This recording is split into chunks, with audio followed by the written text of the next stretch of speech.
Direito e Literatura está de volta hoje para falar sobre a especulação imobiliária. Não ela, mas o livro Especulação Imobiliária, de Ítalo Calvino.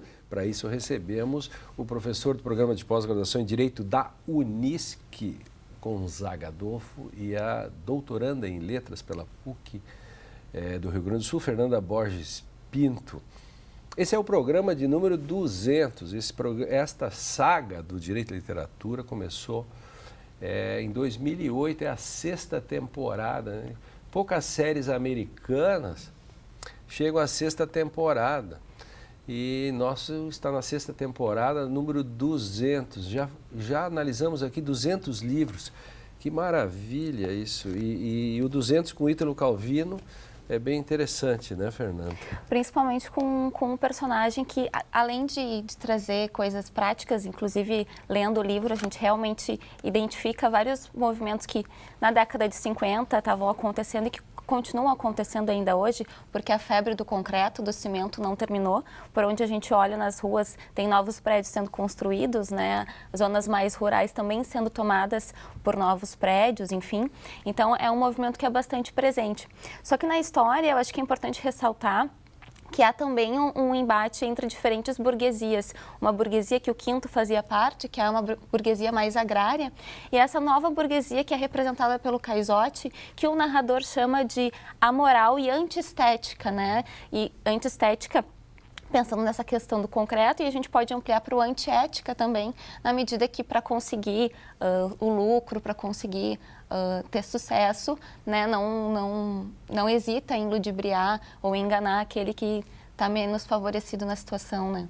Claro. Eu vou dizer, o interessante nessa questão dessa baixa maré baixa moral, pode-se falar, digamos, próprio do conflito das burguesias e daquele processo histórico da especulação, enfim, né, como isso se dá, e a comparação disso, por exemplo, aí o papel da literatura, ele atravessa o tempo de como é este livro tão bonito, o número nosso do Calvino, esse livro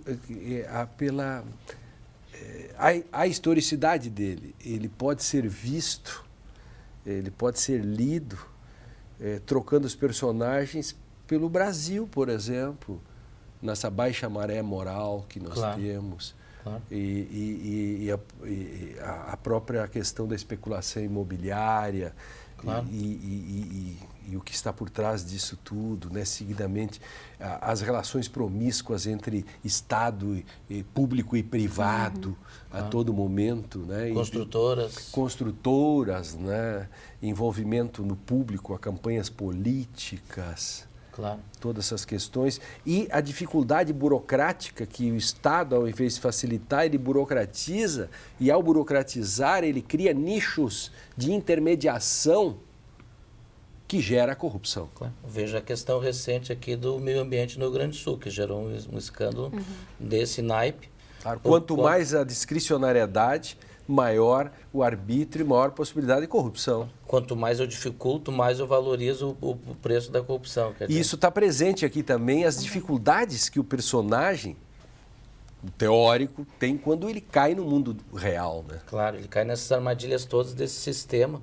Isto. Né? E uma coisa que também, eu acredito, dá para fazer uma ligação com essa crise moral, estética, ética, nossa atual, tem a ver com o que eu falei no espaço anterior. Ou seja, nós estamos num período também de um boom aqui de construções, especialmente a partir do Minha Casa Minha Vida, de um programa que é bom e elogiável. E começa a criar especulação, ou seja, para todos os lados. Tanto que isso, no primeiro momento, valorizou em percentual bastante significativo todo o imóvel urbano.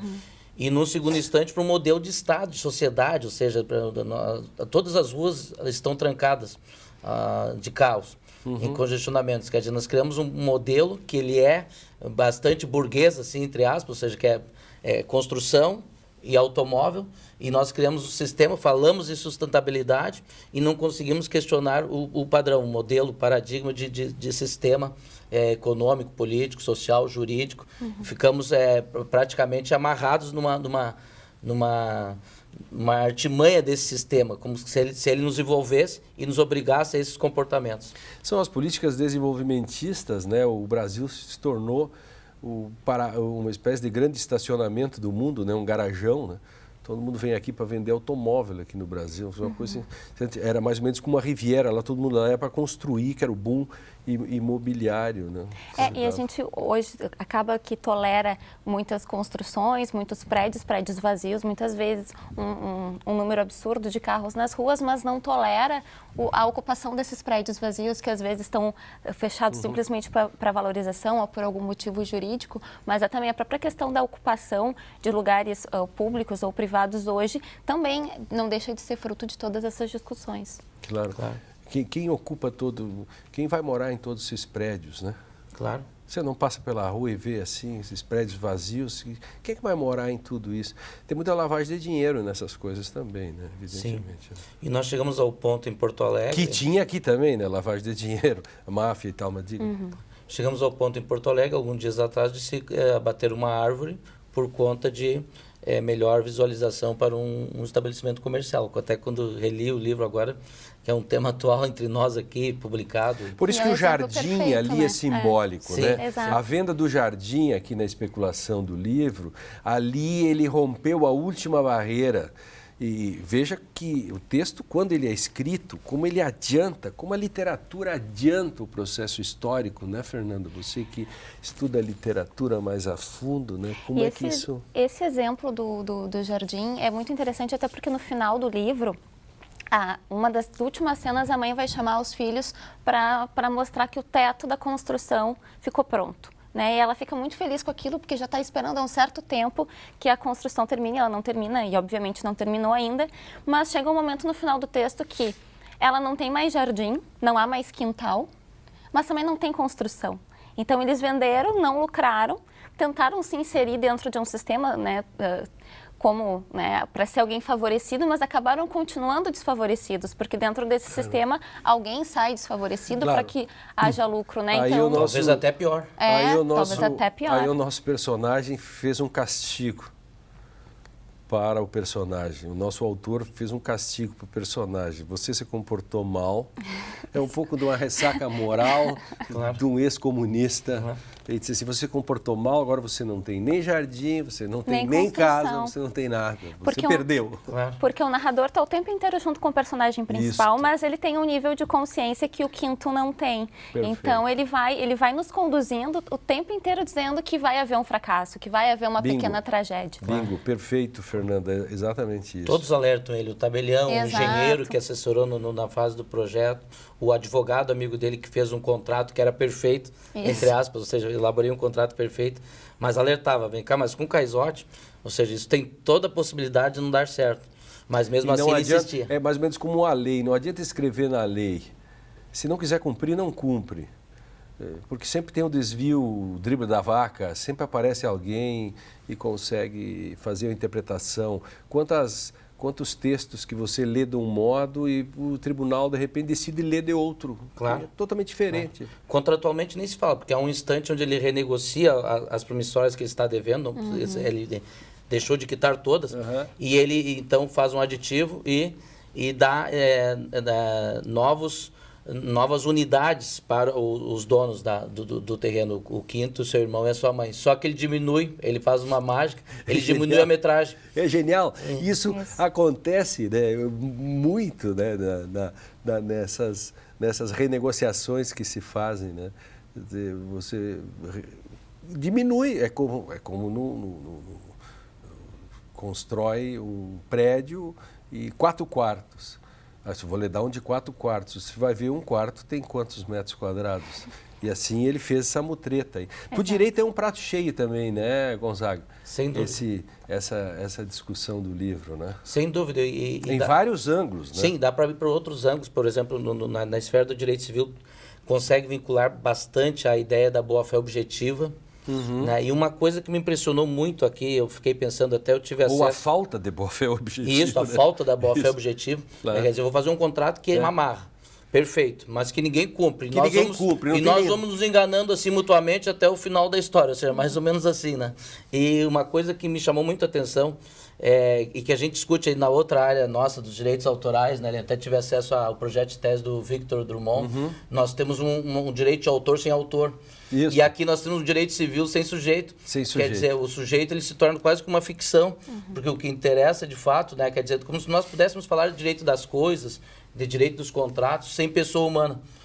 E aí tu estuda na faculdade, posse nova, posse velha, posse de boa fé, posse de má fé, é isso. E quer dizer, e a concretização do sujeito, do personagem, da pessoa humana, e o que aquilo significa em termos de propriedade e posse, não aparece. E não aparece nos tribunais também, como nós que somos do direito sabemos. Esse texto, quando fala na era do cimento e tal, você está falando em concretude, eu me lembro de uma anedota que eu passei, que nós falamos em dialética também. Tem um famoso autor que eu estudei nos meus tempos de mestrado, chamava Karel Kosick. Ele tem um livro chamado Dialética do Concreto. E o professor mandou comprar, eu fui na livraria da editora, na livraria da universidade. Aí cheguei lá, pedi a Dialética do Concreto, assim, tem que ser na parte da engenharia. Então, me lembro disso. E sobre sustentabilidade, outro dia eu fui num curso que é especialista em sustentabilidade e os copos eram de plásticos.